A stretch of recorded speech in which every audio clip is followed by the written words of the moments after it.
Hello students, good morning all of you. मैं आपका DNA sir. उम्मीद है आप लोग बेहतर होंगे। चलेंगे तो आज हम इवोल्यूशन का नेक्स्ट लेक्चर करेंगे और इस लेक्चर में समझेंगे इवोल्यूशन की आगे की कहानी को, आगे के मिस्ट्री को इवोल्यूशन की इस लेक्चर में समझने की कोशिश करेंगे। तो हमने इवोल्यूशन के फर्स्ट लेक्चर और सेकेंड लेक्चर में पढ़ाया था कि आखिर इवोल्यूशन होता क्या है, इवोल्यूशनरी बायोलॉजी क्या था, कि इवोल्यूशन क्या था, यानी कि डिटर्मिनेशन के सेंस में प्रेडिक्ट नहीं किया जा सकता।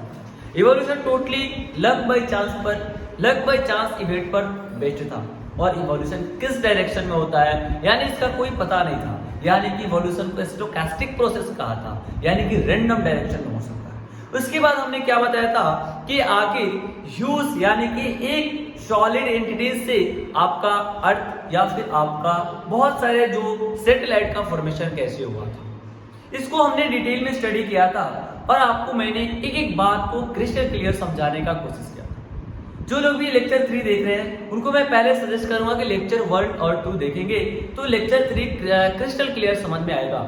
और मैं हर वीडियो की तरह इस वीडियो में भी आप प्रॉमिस कर रहा हूं कि वीडियो को पूरा देखेंगे और वीडियो याद नहीं हुआ तो मेरा गारंटी है कि हर हाल में आपको याद होगा और याद नहीं हुआ तो पूरी दोष मेरा होगा। और मैं क्या कहता हूँ, मेरे एक फेवरेट लाइन है कि मेरे पढ़ाने के बाद इंडिया का कोई सा भी बुक उठा के बना लेंगे, सिंगल क्वेश्चन नहीं छूटेगा। चलेंगे तो आज का लेक्चर स्टार्ट करते हैं कि आखिर हमने क्या कर लिया था। पिछले 2 लेक्चर में हमने अर्थ बना लिया था। अब देखेंगे आखिर हम बिग बैंग थ्योरी को ही आगे ले चलेंगे कि बिग बैंग थ्योरी जो अब्बे लिमेट्री नामक साइंटिस्ट ने दिए थे, उन्होंने जो कहा था कि एक बड़ा सा थर्मोन्यूक्लियर एक्सप्लोजन हुआ था, एक बड़ा सा बिग बैंग हुआ था, बड़ा सा धमाका हुआ था, जिससे आगे चल करके क्या हुआ था, यानी कि नेबुला बना था, सोलर नेबुला बना था, सोलर सिस्टम बना था, यानी आपको मैंने बताया था गैलेक्सी बना था। हमारा गैलेक्सी तो था मिल्की वे था, यानी आकाश गंगा था, उससे क्या सोलर नेबुला बना था और सोलर नेबुला से डिफरेंट सैटेलाइट पर्सन का फॉर्मेशन हुआ था। तो हमने जो आज आपको पढ़ाने जा रहा हूं कि अर्थ तो बन चुका था, जो प्रिमिटिव अर्थ बना था, प्रिमिटिव अर्थ से लेकर के आज तक जो मॉडर्न अर्थ है, यहां तक के सफर को यानी यहां तक के मिस्ट्री को एक एक करके समझने का प्रयत्न करूंगा। यानी कि अब देखेंगे कि जो आपका अर्थ था, मैं मान रहा हूं कि जो आपका इनिशियल अर्थ था इनिशियल एक सॉलिड बॉल के समान था, यानी इनिशियली क्या था, यह आपका अर्थ है। और अर्थ जो होता है ना, अर्थ के सॉलिड पार्ट को हमने लिथोस्फीयर कहा। क्या कहता हूं, लिथोस्फीयर कहता हूं। क्या कहेंगे हो, यानी इसको हम लोगों ने लिथोस्फीयर कहा। और ये सब सारे सरफेस को हमने क्या कहा, यह अर्थ के चारों ओर अर्थ के सरफेस बिखरे हुए।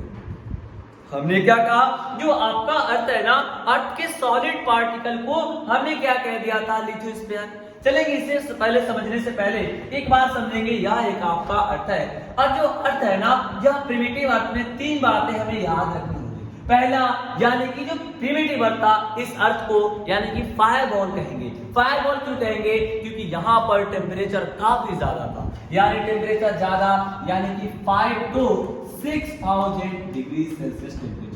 क्या आप इमेजिन करेंगे कि 5 to 6 डिग्री सेल्सियस टेम्परेचर कितना ज्यादा टेम्परेचर है। यानी क्या, मैंने अर्थ को फायर बॉल इसलिए कहा क्योंकि अर्थ पे काफी ज्यादा टेम्परेचर यानी कि 5000 to 6000 टेम्परेचर थे, यानी डिग्री सेल्सियस में। अब जो पृथ्वी जो था यानी प्रिमिटिव अर्थ, तो जो प्रिमिटिव अर्थ था, प्रिमिटिव अर्थ पे क्या थे, यानी एटमॉस्फेयर भी एब्सेंट थे, यानी कि मैं लिख सकता हूं एटमॉस्फेयर एब्सेंट। क्या हो, एटमॉस्फेयर भी एब्सेंट थे, यानी कि आपका एटमॉस्फेयर क्या थे, एब्सेंट थे। प्रिमिटिव अर्थ यानी आग का गोला था और वहां पे एटमॉस्फेयर भी एब्सेंट था और यहाँ पर ओजोन लेयर भी एब्सेंट था। क्या था, ओजोन लेयर एब्सेंट थे, यानी कि इसमें ओजोन लेयर भी एब्सेंट थे। यानी कहने का मतलब कुल मिलाकर जो आपका प्रिमिटिव अर्थ है, यानी क्या है, प्रिमिटिव अर्थ जो था, प्रिमिटिव अर्थ पे आपका टोटली यह 3 कंडीशन थी, इसलिए हमने इसको क्या कहा था, फायरबॉल कहा था, एक आग का गोला था। यानी आपका प्रिमिटिव एक आग का गोला था और यहाँ पर टेम्परेचर 5000 to 6000 डिग्री सेल्सियस थे और यहाँ पे एटमॉस्फेयर एब्सेंट था और वहां पर ओजोन लेयर बिल्कुल नहीं था। यानी कि क्या यह बात आपको 100% क्रिस्टल क्लियर हुआ या नहीं। अब चलेंगे आखिर जो आपका आग का गोला था, आग के गोला से लेकर के आज आपका पृथ्वी जो हरा भरा है, इसके मिस्ट्री यानी इसके रहस्य को जानने का ट्राई करूंगा, यानी जानने का यानी प्रयत्न करते हैं और एक एक बात को हम समझेंगे और क्रिस्टल क्लियर को यही कंसेप्ट को डन करेंगे, डन एंड डस्टेड यही करेंगे। चलेंगे, मैं मानता हूं आपका यह एक अर्थ है, क्या है वो, यह आपका एक, मैं मान लेता हूं कि यह एक आपका अर्थ है और अर्थ जो है ना, और यहाँ पर क्या है, यह लिथोस्फीयर यानी अर्थ का जो सॉलिड पार्ट है उसको हम क्या मानेंगे हो, लिथोस्फीयर, अर्थ के सॉलिड पार्ट को लिथोस्फीयर, और यह चारों ओर का पार्ट यानी कि अर्थ सरफेस है, क्या है वो, यह चारों ओर का सरफेस क्या है, अर्थ सरफेस है। अब देखेंगे क्या होता है, अर्थ जो था आग का गोला था, एक फायरबॉल के समान अर्थ था और इसमें होते हैं वॉल्केनिक इरप्शन, क्या होते हैं वो, वॉल्केनिक इरप्शन होती है और इसमें होता है, यानी वॉल्केनिक इरप्शन कहने का मतलब ज्वालामुखी फूटता, यानी इसमें से ज्वालामुखी फूट रहा है, कहने का मतलब इसमें होता है वॉल्केनिक इरप्शन, क्या होगा वो, वॉल्केनिक इरप्शन होते हैं, यानी कि ज्वालामुखी फूटता है और क्या इसमें से यानी लावा बाहर निकलते हैं, क्या निकलेंगे इसमें से, लावा बाहर निकलेंगे, क्या निकलेगा वो, लावा, और लावा कहने का मतलब मोल्टेन मास, क्या निकलेंगे वो, मोल्टेन मास, यानी कि जो सॉलिड बॉल था यानी सॉलिड फायर बॉल थे, यानी आग का जो गोला था ना, इसमें हो रहे हैं वॉल्केनिक इरप्शन, यानी कि ज्वालामुखी फूट रहा है और ज्वालामुखी के फूटने से क्या निकलेंगे, लावा निकल रहे हैं, और लावा कहने का मतलब मोल्टेन मास जो चारों तरफ अर्थ के सरफेस पे बिखर जाएंगे, यानी यह आपका लावा है जो अर्थ के सरफेस पे चारों तरफ से बिखर रहे हैं, यह आपका क्या है, लावा है, जो कि इरप्शन यानी वॉल्केनिक इरप्शन होने के कारण क्या होती है, यह निकला है, यहाँ पे वॉल्केनिक इरप्शन हुआ है और यह लिथोस्फीयर से निकल करके अर्थ के सरफेस पे चारों तरफ बिखेर गए।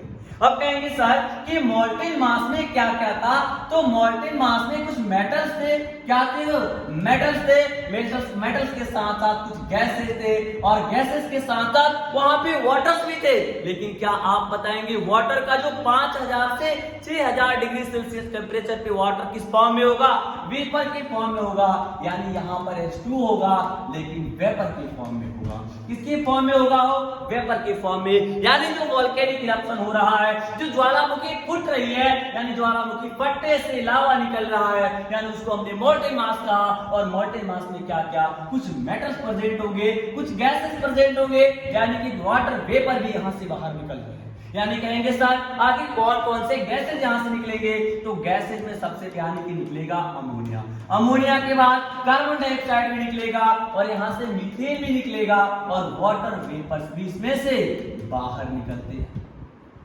वाटर वेपर्स भी बाहर निकलेंगे, यानी कहने का मतलब कि हमारा जो अर्थ है ना वो प्रिमिटिव अर्थ यानी जो प्राचीन अर्थ था, जब इसका ओरिजिन हुआ था आज से कितना मानेंगे हो, 4.5 बिलियन ईयर्स अगो जब आपका अर्थ बना था ना, तो अर्थ एक फायरबॉल के समान था, आग के गोला था, इसमें हुआ वोल्केनिक इरप्शन, यानी कि वोल्केनिक इरप्शन होने से ज्वालामुखी फूटती है और यहां से निकलता है लावा, और इस लावा को कहने का मतलब मोल्टेन मास जो अर्थ के सरफेस पे चारों तरफ बिखेर जाती है। क्या यह बात आपको समझ में आया नहीं, ये कहने का मतलब जो मोल्टेन मास है, मोल्टेन मास कहने का मतलब जो अर्थ पे चारों तरफ बिखर जाएगा और मोल्टेन मास में कुछ मेटल्स होंगे, कुछ गैसेस होंगे और वाटर वेपर्स निकलेगा, यानी गैसेस में होगा ammonia, carbon dioxide, methane, water vapours बाहर निकलेंगे।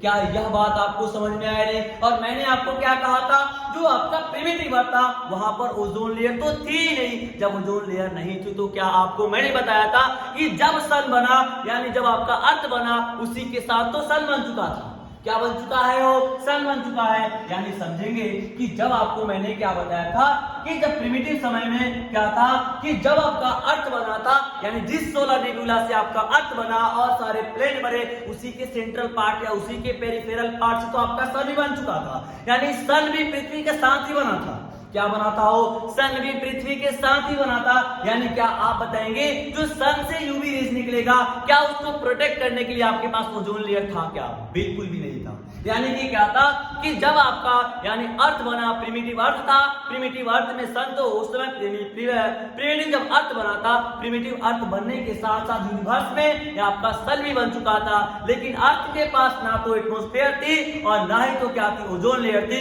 जो कि सूर्य से यानी कि सन से आने वाले यूवी रेज से प्रोटेक्शन दे सके, यानी यूवी रेज जो आएगी तो प्रोटेक्ट करने के लिए ओजोन लेयर आपके पास पास नहीं था, और आपके पास क्या निकला था? वो वाटर वेपर। क्या निकला था? वाटर H2O तो निकला था, यानी वेपर के फॉर्म में बाहर निकला था।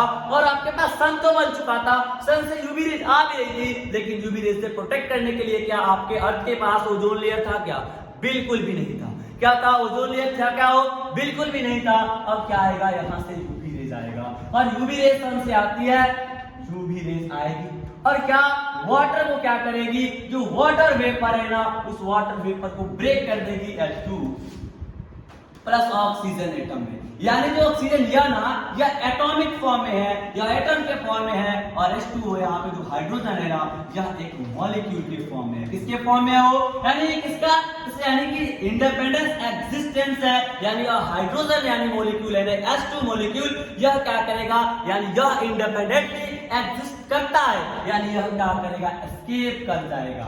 क्या कर जाएगा? वो एस्केप कर जाएगा एक्सटर्नल एनवायरनमेंट के अंदर। किसके अंदर एस्केप कर जाएगा? वो एक्सटर्नल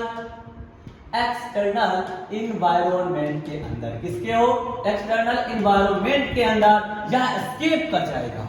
अब देखेंगे आपके पास जो आपका अर्थ है ना, अर्थ पर सिर्फ ऑक्सीजन बचा तो है, लेकिन किसकी फॉर्म में है?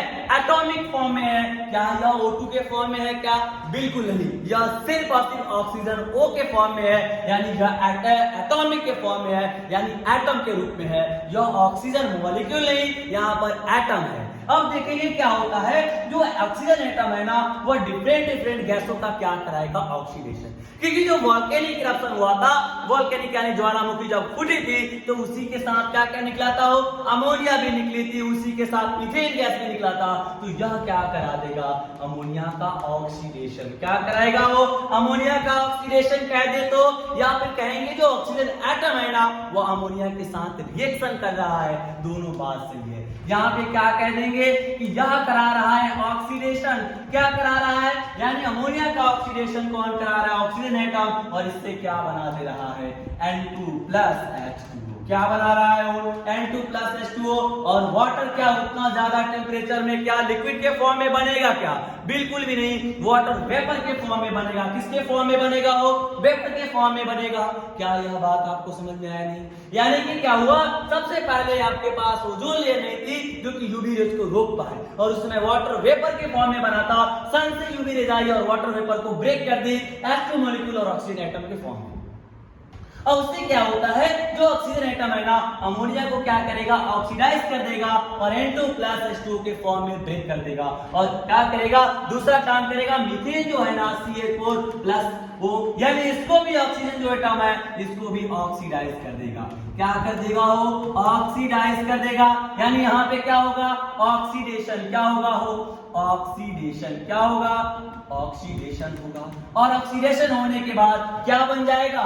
CO2 यानी कार्बन डाइऑक्साइड प्लस H2O, यानी कि वेपर के फॉर्म में बनेगा। क्या यह बात आपको क्रिस्टल क्लियर समझ में आया कि नहीं? यानी मैंने क्या कहा, यानी एक बार फिर से मैं रिकॉल करवाता हूँ सारी बातों, पीछे की सारी बातों को। मैंने कहा जो आपका अर्थ है ना, जो प्रिमिटिव अर्थ है, एक मिनट यहाँ से समझेंगे। जो प्रिमिटिव अर्थ है वो क्या है? फायरबॉल के समान है, यानी आग के गोला के समान है। इसमें होता है वोल्केनिक इरप्शन, इससे निकलते हैं लावा। लावा कहने का मतलब मोल्टेन मास। मोल्टेन मास में कुछ मेटल्स होंगे, कुछ गैस होंगे, और कुछ वाटर वेपर्स प्रेजेंट होंगे, यानी वाटर वेपर। गैस में कौन कौन से? Ammonia gas, carbon dioxide gas, methane gas, और कुछ वाटर वेपर्स निकले होंगे। और मैंने आपको क्या कहा था, जो आपका प्रिमिटिव अर्थ बना था, तो उसके पास ना ही तो एटमॉस्फेयर था, और उसके पास ना ही ओजोन लेयर था, लेकिन सन तो बन चुका था। क्या जब सन है तो यूवी रेज है? नहीं है, बिल्कुल है। और सन से आया यूवी रेज, और यूवी रेज क्या कर दिया? आपको वाटर वेपर है ना, उसको ब्रेक कर दिया। किसमें? H2 यानी हाइड्रोजन मॉलिक्यूल, H2 मॉलिक्यूल, और ऑक्सीजन को एटम में ब्रेक कर दिया। किसमें तोड़ दिया हो? यानी इसको ऑक्सीजन को एटम में। अब ऑक्सीजन एटम को क्या किया? या जो अर्थ था, अर्थ पर ऑक्सीजन एटम्स बहुत सारे हो गए। जब बहुत सारे ऑक्सीजन एटम्स थे, तो कुछ ऑक्सीजन एटम क्या करेंगे? हो यानी अमोनिया को क्या करेंगे? ऑक्सीडाइज करेंगे, यानी NH3 से रिएक्शन करके उसको N2 और H2O में तोड़ने का काम करेंगे। और H2 यानी वाटर तो बनेगा, लेकिन इतना ना ज्यादा टेम्परेचर है कि वाटर बनने के बाद भी वो वेपर के फॉर्म में बनेगा। किसके फॉर्म में बनेगा? वो वेपर के फॉर्म में बनेगा। अब देखेंगे यहाँ पर क्या जो क्या करता है, जो ऑक्सीजन, कुछ ऑक्सीजन एटम है वह किसके साथ, मीथेन के साथ रिएक्शन करेगा और मीथेन के साथ रिएक्शन करने के बाद यानी ऑक्सीडेशन करवाएगा और ऑक्सीडेशन करवा के किसमें, कार्बन डाइऑक्साइड और H2O में ब्रेक कर देगा। अब आप देखेंगे कि बहुत सारे ऑक्सीजन एटम्स क्या होंगे, यानी जो इंडिपेंडेंटली ऑक्सीजन एटम्स होते हैं वह क्या कर रहे होंगे, वह भी तो कंबाइन करके ऑक्सीजन मॉलिक्यूल यानी O2 मॉलिक्यूल बना रहे होंगे। कुछ ऑक्सीजन एटम क्या कर रहे हैं, आपस में मिलकर किस चीज का निर्माण कर रहे हो, कुछ ऑक्सीजन मॉलिक्यूल्स है ना जो आपस में मिलकर के O2 का फॉर्मेशन कर रहे हैं, यानी ऑक्सीजन भी बन रहा है और यहाँ से धीरे धीरे ऑक्सीजन बनना शुरू हो चुका है कि ऑक्सीजन थोड़े थोड़े ट्रेस अमाउंट में बनना शुरू हुआ और यह ऑक्सीजन मॉलिक्यूल फिर से एक ऑक्सीजन के साथ, ऑक्सीजन एटम के साथ मिलकर के O3 यानी ओजोन लेयर का फॉर्मेशन कर देता है। क्या कर देता है, ओजोन लेयर का भी फॉर्मेशन इस प्रकार से होता है। क्या यह प्रोसेस है ये एक दिन का है क्या, बिल्कुल भी नहीं। इसका प्रोसेस होने में काफी साल, कई साल लग गए होंगे, मिलियंस ऑफ ईयर्स लगने में, यह सब प्रोसेस होने में मिलियंस ऑफ ईयर्स लग गए होंगे। अब आप बताएंगे कि आपके पास ऑक्सीजन भी बन चुका है, आपके पास ओजोन लेयर भी बन चुका है और जो वाटर वेपर है वो क्या करेगा, क्या वेपर आपके अर्थ के सरफेस पे रहेगा क्या, बिल्कुल भी नहीं रहेगा और वो क्या करेगा, स्किप कर जाएगा और वो क्या करेगा, इन्वायरमेंट में जाकर के क्लाउड्स का निर्माण करेगा। किसका निर्माण करेगा, वो क्लाउड्स का निर्माण करेगा। यानी कहने का मतलब जो वाटर वेपर्स बार बार बन रहे हैं, बार बार अमोनिया का ऑक्सीडेशन, बार बार मीथेन का ऑक्सीडेशन होने से क्या वाटर वेपर जो बन रहे हैं वो क्या करेंगे, स्किप करेंगे इन्वायरमेंट के अंदर और वहां जाकर के क्लाउड का फॉर्मेशन करेंगे। और आपको मैंने क्या कहा, आग का गोला है, अर्थ क्या था, एक आग का गोला था, समझेंगे अर्थ क्या है, एक फायर बॉल है, अर्थ क्या है, एक फायर बॉल यानी आग का गोला का लाइक स्ट्रक्चर था। और क्या करेंगे, क्लाउड्स में होगा कंडेंसेशन। क्या होगा, वो कंडेंसेशन होता है।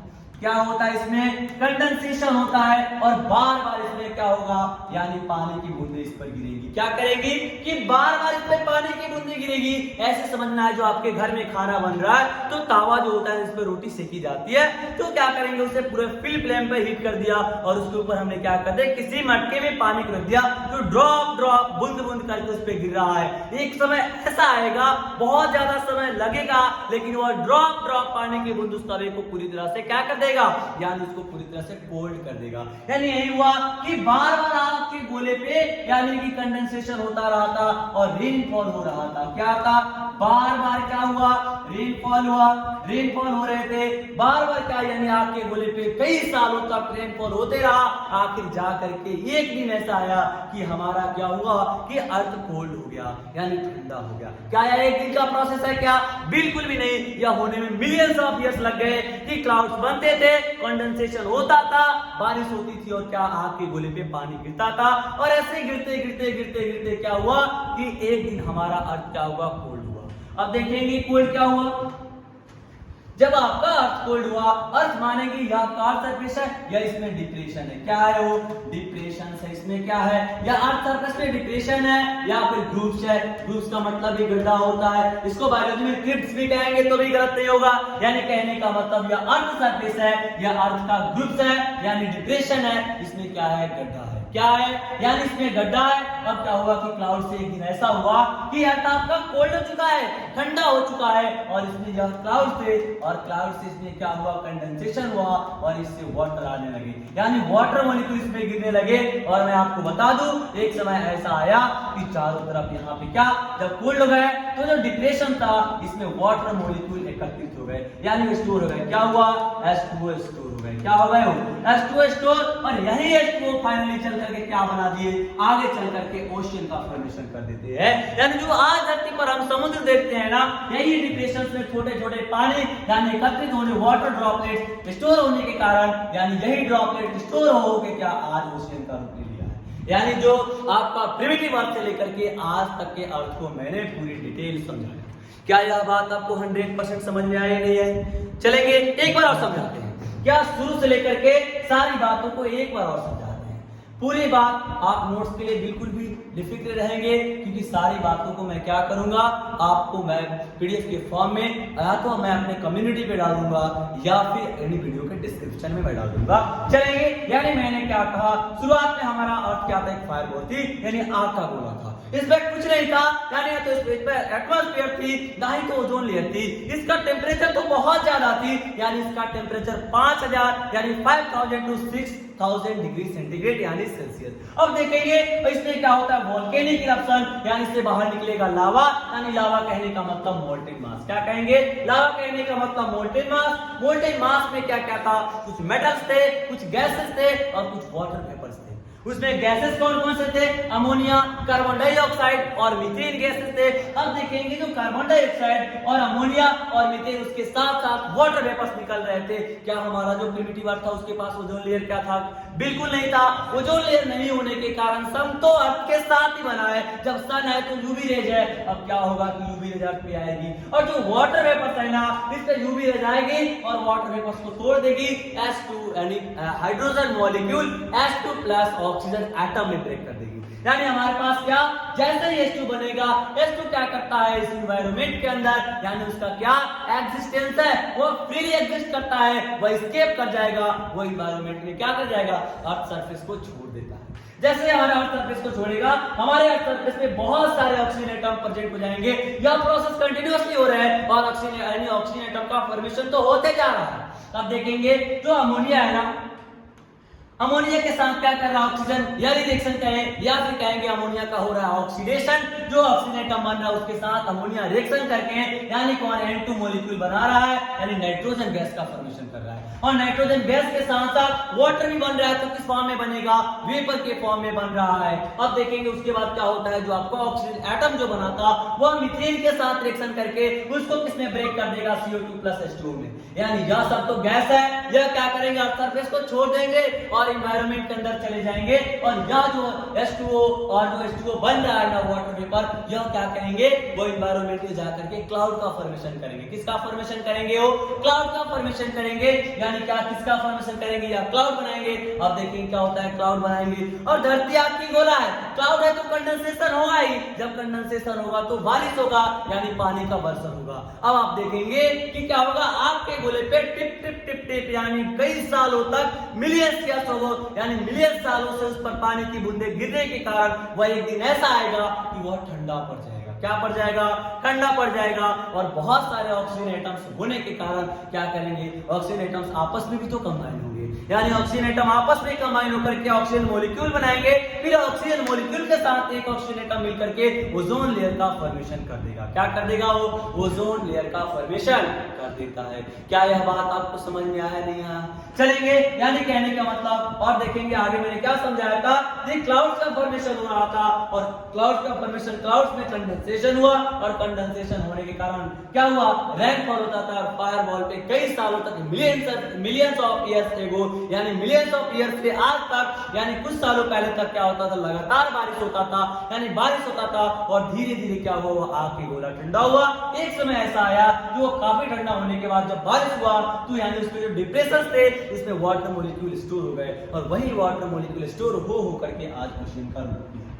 क्या यह बात आपको समझ में आया, नहीं आया, कि आखिर हमारा प्रिमिटिव अर्थ से मॉडर्न अर्थ कैसे बना? क्या यह बात आपको 100% समझ में आया, नहीं? कृपया अगर 100% समझ में आ रहा है तो वीडियो में अपना एक बार मत जरूर देंगे, यानी कि कमेंट तो जरूर करेंगे कि वीडियो कैसा लगा।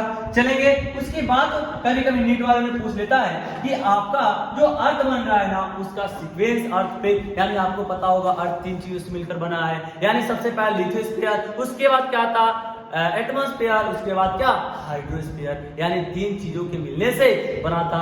तो सबसे पहले क्या बना था, सबसे पहले बना था, यानी मैं मानूंगा जो अर्थ है ना, जो अर्थ का जब डेवलपमेंट हो रहा था, अर्थ का जब डेवलपमेंट हो रहा था तो सबसे पहले बना था लिथोस्फीयर। क्या बना था, वो लिथोस्फीयर क्या बना था, उसके बाद बना था एटमॉस्फेयर। क्या बना, एटमॉस्फेयर। क्या बना था, वो एटमॉस्फेयर। उसके बाद कौन सा बना था, हाइड्रोस्फीयर। क्या बना था, यानी कि जलमंडल सबसे लास्ट में बना था।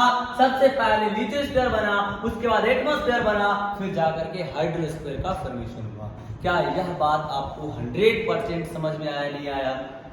मैं तो अपना 100% देता हूँ, और जिनको भी समझ में आए कृपया एक दो बार जरूर देखेंगे, और जिनको ज्यादा उसके बाद भी समझ में आए तो वीडियो में जरूर कमेंट करेंगे। लेकिन आई होप मैं तो इतना समझाता हूँ कि ऑफलाइन का फील ऑनलाइन में देने का मैं कोशिश करता हूँ। चलेंगे, यानी मैं तो अर्थ बना दिया, अर्थ बनाने के बाद यह बता दिया कि प्रिमिटिव अर्थ जो थे, प्रिमिटिव अर्थ से आज का मॉडर्न अर्थ कैसे बना। चलेंगे, अब समझेंगे आखिर कि अर्थ तो बन चुका है। आप कहेंगे सर अर्थ तो बन चुका है यार, लाइफ कैसे आया, अर्थ पर पहली बार लाइफ कैसे डेवलप हुआ, यानी कैसे origin of life the earth. यानी पहला हेडिंग क्या होगा कि origin of life on the earth. क्या हेडिंग होगा? Origin of life on the earth, यानी आखिर अर्थ पर लाइफ का ओरिजिन कैसे हुआ। चलेंगे, यानी कहने का मतलब कि हमने तो यह जान लिया कि आखिर अर्थ कैसे बना, प्रिमिटिव अर्थ से मॉडर्न अर्थ का डेवलपमेंट कैसे हुआ, यानी अर्थ पर पहले। चलेंगे, छोटी सी बात एक बार और समझाते हैं, यानी आपको समझ में आता होगा ओजोन लेयर क्या है। एक थोड़ा सा इसको मैं डिस्कस कर लेता हूँ, ओजोन लेयर क्या होती है। ओजोन का सबसे पहले फॉर्मूला O3 होती है, और मान लेंगे कि यह आपका अर्थ है। क्या है? यह आपका अर्थ है, और इसके चारों तरफ मैं मानता हूं कि चारों तरफ एक ऑक्सीजन, यानी ऑक्सीजन कह रहे हैं O3 की लेयर होती है, और ये लेयर होती है ओजोन लेयर। क्या लेयर है? ओजोन लेयर, जो सनलाइट से आने वाले, यानी जो सनलाइट से आने वाले जो आते हैं यूवी रेज, उससे क्या देते हैं? यह प्रोटेक्शन प्रोवाइड करते हैं। क्या करेंगे? हो प्रोटेक्शन देने का काम करेंगे। यह सन है, यह सन से क्या करता है? यूवी रेज आता है, इस यूवी रेज को अर्थ पर पहुंचने से यह रोकता है। क्या यह बात आपको समझ में आया होगा? यह ओजोन है, ओजोन लेयर का फॉर्मूला O3 होता है, और यह क्या होता है? अर्थ सरफेस को चारों तरफ से कवर करता है, जो कि अर्थ से यानी जो सन से आने वाले यूवी रेज को प्रोटेक्ट करने का काम करता है। चलेंगे, अब समझेंगे आखिर कि origin of life on the earth, यानी कि लाइफ पर पहली बार अर्थ कैसे बना था। Origin of life on the earth, आखिर अर्थ पर लाइफ पहली बार कैसे बना था, यानी लाइफ पहली बार कैसे आया। इस थ्योरी को लेकर के डिफरेंट साइंटिस्टों का अलग अलग मत था, यानी अलग अलग साइंटिस्टों का अलग अलग मानना था। इसको लेकर के यह कंसेप्ट काफी विवादित है। कुछ साइंटिस्ट का मानना था कि यह अर्थ जो था, यानी अर्थ तो बना, लाइफ पहले बार खुद से बन गया। किसी का मानना था कि नॉन लिविंग से बना, किसी का मानना था कि स्पोर से बना, किसी का मानना था कि सबको जो सबसे ज्यादा बुद्धिमान थे उन्होंने कह दिया कि भगवान ने बना दिया। जो सबसे ज्यादा बुद्धिमान थे उनके मानना था कि लाइफ ऐसे ही भगवान ने बना दिया, कि all organism has created as such, और जो डाइवर्सिटीज थी ना वह सेम थी और सेम ही रहेगा, यह भी मानना था। तो सबसे पहले पढ़ेंगे स्पेशल क्रिएशन की थ्योरी। क्या पढ़ेंगे? सबसे पहले पढ़ेंगे थ्योरी ऑफ स्पेशल क्रिएशन, यानी स्पेशल क्रिएशन थ्योरी। पहला नंबर पढ़ेंगे special creation theory, special creation theory, यानी जो स्पेशल क्रिएशन थ्योरी था ना, ये टोटली होता है, वो मिथोलॉजिकल बेस पर थी, टोटली रिलीजियस बेस पर थी, यानी धर्म के बेसिस पर था, यानी टोटली मिथ पर बेसिस था। इसका ना तो कोई एविडेंस था, सब ये लोग क्या था, यह लोगों का मानना था। यानी लोगों ने ये मान लिया था कि धरती पर जीव भगवान ने बनाया है, गॉड ने बनाया है, यानी धरती पर यह जीव जो आज है ना वो कई साल पहले थे और कई साल पहले रहेंगे, यानी यह धरती पर जीव कहीं से आया नहीं है, इसको भगवान ने बना करके यहाँ पर भेजा है, और जो यहाँ पर अभी है वो आगे भी यही रहेंगे, इसमें कोई परिवर्तन नहीं हुआ। लेकिन इसमें क्या आप इससे सहमत हैं? इनका मानना ये था कि जो पहले वाले यह टोटली बेस्ड ऑन किस पर बेस्ड था, यह बेस्ड था किस पर हो, यानी रिलीजियस पर, किस पर बेस्ड था, रिलीजियस पर, यानी रिलीजियस बेस्ड था, यानी रिलीजन पर बेस्ड था, और टोटली मिथोलॉजी पर बेस्ड था। किस पर बेस्ड था? मिथोलॉजी पर बेस्ड था, यानी टोटली मिथ, यानी रिलीजियस कहने का मतलब एक बाइबल बुक था, और इस बुक पर माना गया कि सारा लाइफ बाइबल के बेसिस पे लिया गया है, और कहा गया कि अर्थ पर पहली लाइफ यानी गॉड ने बनाकर भेजा, और जब से गॉड ने यहाँ पर पहली लाइफ भेजा है तब से आज तक वैसे ही चलता आ रहा है, और आगे भी ऐसा ही चलता जाएगा। यानी कि कोई भी ऑर्गेनिज्म कहीं से नहीं आया है, सबको भगवान ने, गॉड ने बना करके भेजा है।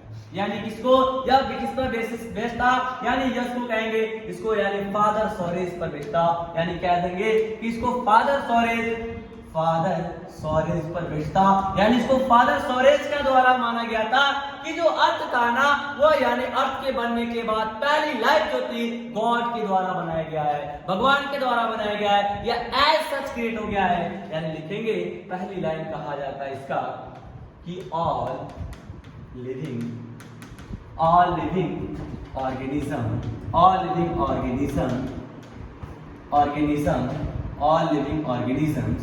organisms are created as such, यानी कि खुद से बन गया है सारा लिविंग ऑर्गेनिज्म, जितने भी लिविंग ऑर्गेनिज्म है वो एज सच बन गए हैं, यानी कि लिविंग ऑर्गेनिज्म क्रिएट बाय, या फिर मैं कह सकता हूँ लाइफ क्रिएटेड बाय गॉड। क्या मैं कह सकता हूँ क्या कि लाइफ क्रिएटेड बाय गॉड, इसका मानना था कि लाइफ क्रिएटेड बाय गॉड के द्वारा यह बनाया गया है, यानी कि लाइफ कौन बनाते हैं? गॉड। यानी स्पेशल क्रिएशन की थ्योरी फादर सोरेस का बेस्ड था और यह किस पे यानी कहेंगे टोटली मिथ यानी रिलीजियस का बेस्ड था, यानी धार्मिक बेस्ड धर्म का बेस्ड था, यानी धार्मिक लोगों को इसमें जितने भी लोग थे यानी पादरी थे, तो यानी सब लोग पादरी कहने का मतलब धार्मिक ही लोग थे और धर्म के एंगल से ही सोचने वाले लोग थे। इनका कहना था यह टोटल मिथोलॉजिकल बेस्ड था, इसका कोई एविडेंस नहीं था। इन्होंने कहना था कि जितने भी लाइफ बने हैं वो धरती पे वो खुद से बन गए, यानी कहने का मतलब जीव को भगवान ने बना दिया है, जितने भी जीव है सारे जीव को गॉड ने बना दिया है। क्या आगे देखेंगे यह थ्योरी क्या कहती है? जो डाइवर्सिटीज है ना वह सेम है और सेम था और सेम रहेगा, यानी कहने का मतलब डाइवर्सिटीज कांस्टेंट है। क्या है वो? डाइवर्सिटीज वाट, यानी इसका मानना था कि diversity was same and will remain same। Diversity same था और सेम रहेगा, will remain same, यानी कि जो सेम था यानी कहने का मतलब डाइवर्सिटी क्या थी? Diversity was constant। क्या कहेंगे? डाइवर्सिटी was constant, यानी कि कहने का मतलब ये था कि जो डाइवर्सिटी था वो सेम पहले था और सेम आज भी है और सेम बाद में भी रहेगा। यानी कहने का मतलब जो लोग स्पेशल क्रिएशन की थ्योरी की फेवर में थे उनका मानना था कि 10 स्पीसीज हमने एनिमल्स का लिया, किसका लिया हो? 10 स्पीसीज एनिमल्स का, प्लस हमने 10 स्पीसीज प्लांट का लिया। किसका लिया? 10 स्पीसीज हमने प्लांट्स का लिया।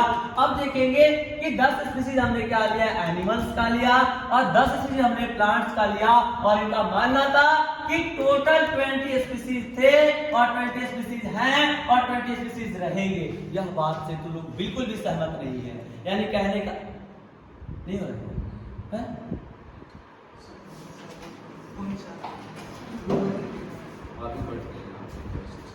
अभी चल रहा है, कंटिन्यू चल रहा है, तो रोक देगा।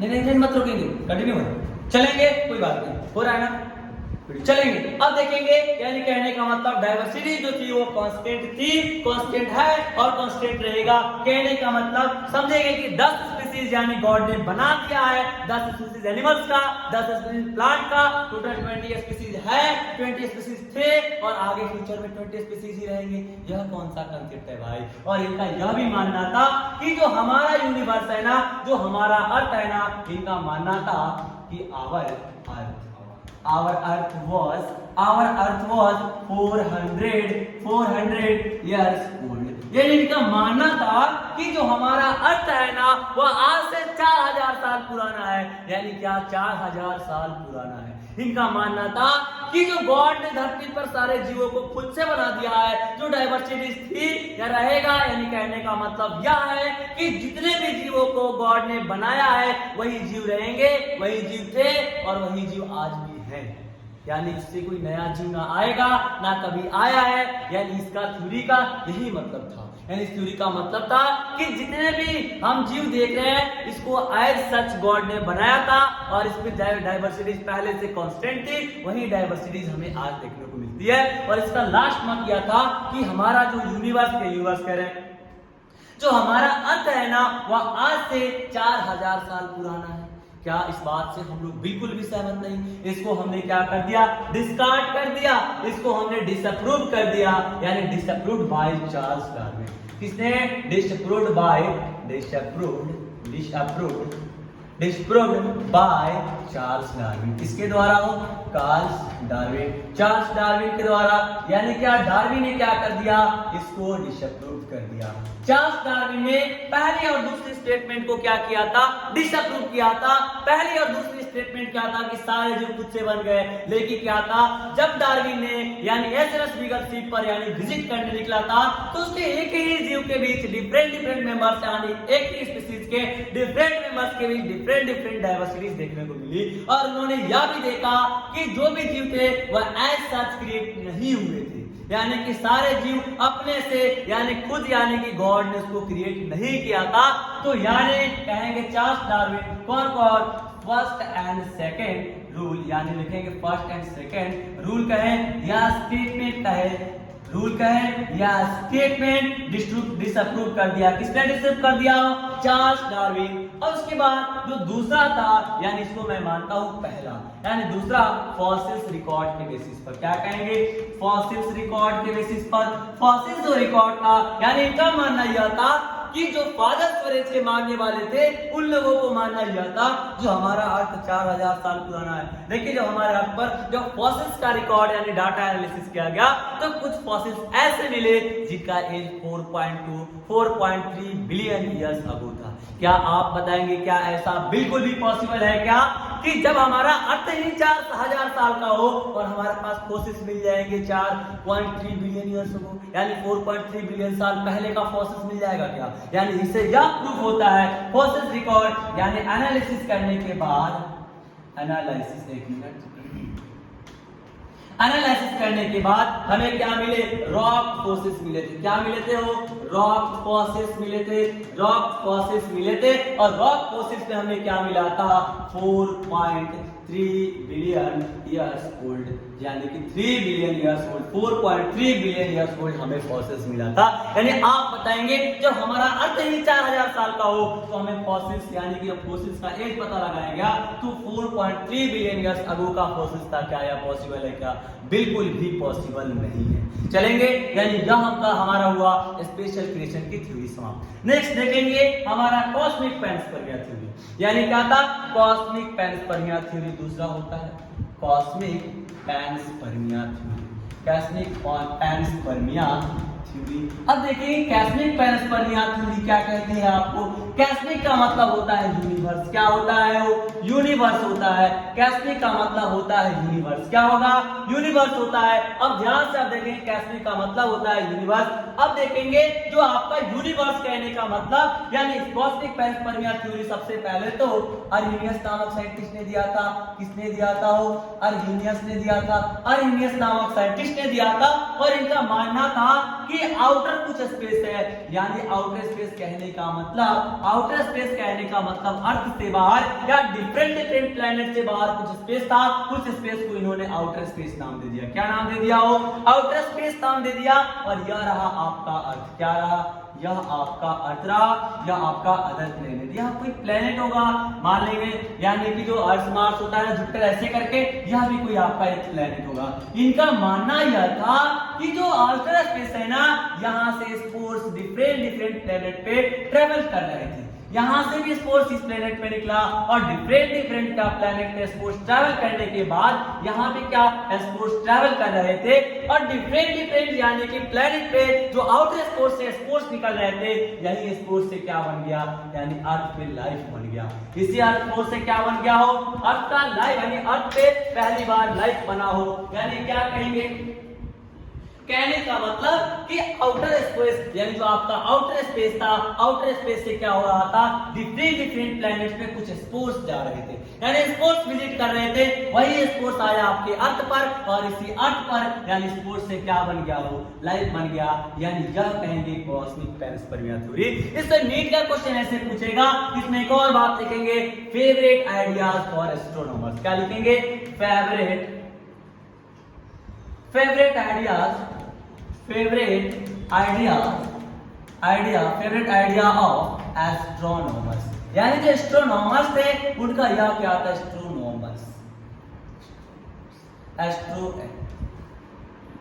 एस्ट्रोनॉमर्स एक मिनट, एस्ट्रोनॉमर्स यानी जो फेवरेट आइडिया ऑफ एस्ट्रोनॉमर्स कहने का मतलब कि जो एस्ट्रोनॉमर्स थे, सारे एस्ट्रोनॉमर्स मैक्सिमम इसी एंगल से सोचते थे कि कुछ आउटर स्पेस था, उस आउटर स्पेस से क्या आता था, डिफरेंट डिफरेंट प्लैनेट पे क्या हुआ कि डिफरेंट डिफरेंट प्लैनेट पे स्पोर्स ट्रैवल करते थे, लेकिन उसी में से स्पोर्स आपका अर्थ पर आया और इसी स्पोर्स से क्या लाइफ बन गया। लेकिन इसको भी डिसअप्रूव, फाइनली इसको भी रिजेक्ट कर दिया गया। क्योंकि क्या रिजेक्ट इसलिए किया गया कि लोगों का यह क्वेश्चन था कि आप बताएंगे जो स्पोर्स आ रहा है आखिर अर्थ के पास ही क्या है जो अर्थ पे ही लाइफ बन रहा है, डिफरेंट डिफरेंट प्लैनेट पे भी तो जा रहा है, वहां भी तो लाइफ बन जाना चाहिए, लाइफ ना बने तो लाइफ का साइन भी तो आना चाहिए, कुछ भी नहीं आया, इसलिए इसको भी रिजेक्ट कर दिया गया। क्या कर दिया गया हो, यह थ्योरी भी रिजेक्ट हो गया, आपका स्पेशल क्रिएशन की थ्योरी भी रिजेक्ट कर दिया गया। चलेंगे नेक्स्ट आगे देखेंगे, यानी आगे वाला क्या करेंगे, तीसरा नंबर का थ्योरी। तीसरा नंबर का थ्योरी होता है थ्योरी ऑफ ए बायोजेनेसिस। क्या लिखेंगे, theory of A biogenesis, A biogenesis की थ्योरी, या कहेंगे स्पॉन्टेनियस जनरेशन की थ्योरी। क्या कहेंगे, स्पॉन्टेनियस जनरेशन की थ्योरी, स्पॉन्टेनियस जनरेशन यानी स्पॉन्टेनियस जनरेशन की थ्योरी।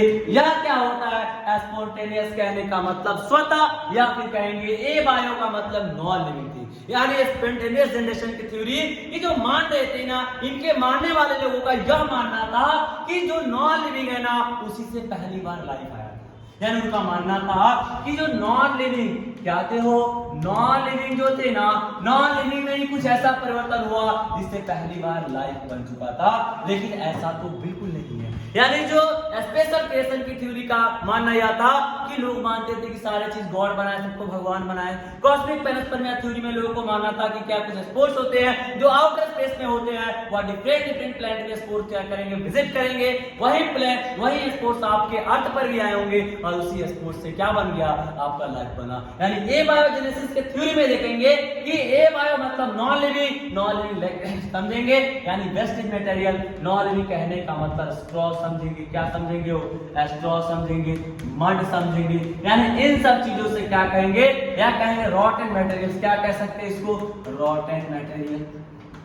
इन सब चीजों से क्या हुआ, आपका अर्थ का निर्माण हुआ है। यानी सर अर्थ कह रहे हैं, अर्थ कहने का अर्थ नहीं कहेंगे, अर्थ कहने का अर्थ सबसे पहले रॉटन मटेरियल लाइक स्ट्रॉ और मड, यानी इसी से, यह नॉन लिविंग है, इसी से लाइफ का निर्माण हुआ था। यह किनका मानना था, जो थ्योरी ए बायोजेनेसिस का थ्योरी जिसने दिया था। यहाँ तक कि वॉन हेलमोंट ने तो सारे हदें पार कर दी। उन्होंने क्या कह दिया, वॉन हेलमोंट ने क्या कहा था कि 21 दिन तक अगर आप क्या वॉन हेलमोंट, यानी जब वॉन हेलमोंट की बात हो तो सारे हदें पार कर दी। उनका कहना क्या था कि 21 बीज क्या करेंगे, अगर हम क्या करेंगे, गेहूं के बीज को, यानी वीट सीड कहने का मतलब, तो वीट सीड्स को क्या करेंगे, यानी पानी में इसको घुला के, यानी भिगो के और किसी कपड़े में बांध के रखेंगे तो क्या हो जाएगा, इससे चूहा बन जाएगा। यह स्टेटमेंट किसने दिया था, वॉन हेलमोंट नामक साइंटिस्ट ने। उन्होंने कहा था कि 21 दिन तक यानी वीट सीड को अगर हम क्या करेंगे, वेटेड यानी क्या करेंगे, रखेंगे तो क्या बन जाएगा, रैट का फॉर्मेशन हो जाएगा। क्या करेंगे, रैट्स आर फॉर्म, क्या लिखेंगे, रैट्स फॉर्म। यानी इनका यह मानना था कि वीट सीड होता है ना, वह क्या था भाई, भीगा हुआ था। क्या लिखेंगे, वेटेड, यानी क्या लिखेंगे, वेटेड था, यानी भीगा हुआ था। और 21 दिन तक भीगे हुए गेहूं के बीज को अगर हम बांध के रखेंगे, उससे क्या बन जा रहा था, उससे क्या उन्होंने कहा था कि चूहा का फॉर्मेशन हो जाएगा था। यह क्या था, स्पॉन्टेनियस कह रहे हैं, यह ए बायोजेनेसिस का थ्योरी था। यानी यहाँ तक की लोगों को तो यहाँ तक हदें पार कर दी कि कुछ भी सोच जाते थे, कुछ कहते थे कि गॉड ने बनाया, तो कुछ ने कहा स्पोर्ट्स से बना, और लास्ट में क्या है, बायोजेनेसिस की थ्योरी तो कहती है जो नॉन लिविंग है, इस नॉन लिविंग से लिविंग का फॉर्मेशन हुआ। चलेंगे आज की क्लास को यही खत्म करते हैं, मिलते हैं नेक्स्ट क्लास में। आज के लिए थैंक यू।